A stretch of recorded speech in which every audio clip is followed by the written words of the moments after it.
Many local businesses and nonprofits are preparing for huge changes related to the Fair Labor Standards Act, which takes effect December 1st. It's a new federal law that establishes minimum wage, overtime pay eligibility, and record keeping for full and part-time employees. Currently, workers can be exempt from overtime pay if they make $23,000, $600 a year or more.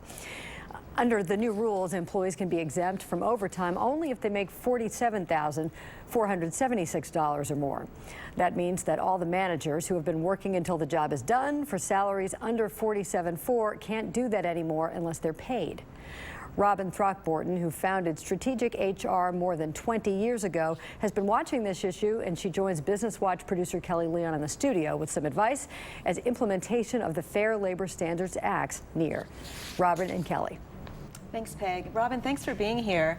I know I've heard about this at my workplace. Are employers and employees fully aware that this is happening? It's a great question. I would probably say not necessarily fully, but I think people are a little bit aware because there's been a lot in the media, a lot of webinars and seminars, but I don't know that they're listening to the message of what's being said and how the impact will be.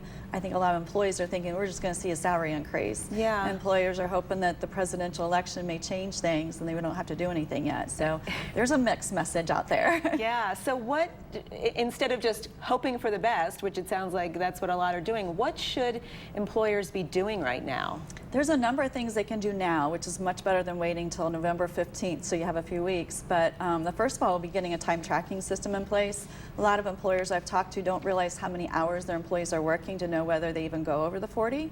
The second thing is figuring out who's impacted.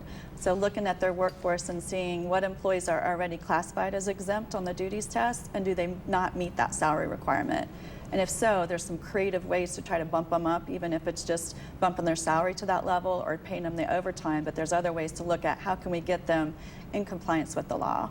And so folks that may be watching this who are an employee, is the onus on them or on the employer to get the ball rolling, so to speak? It's definitely on the employer. The employer needs to go in and look at what employees are going to be impacted and then make sure they do the calculations to see the best way to do it. We're working on a calculator ourselves to help people go in and plug in the numbers and see what might be the best solution for them.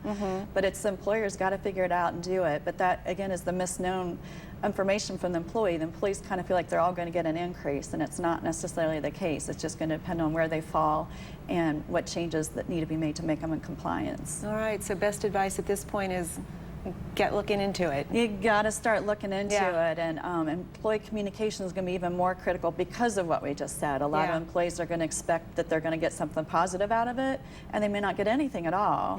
And we've even seen some employees that said, you know, I'm going from exempt to non-exempt. I'm no longer professional.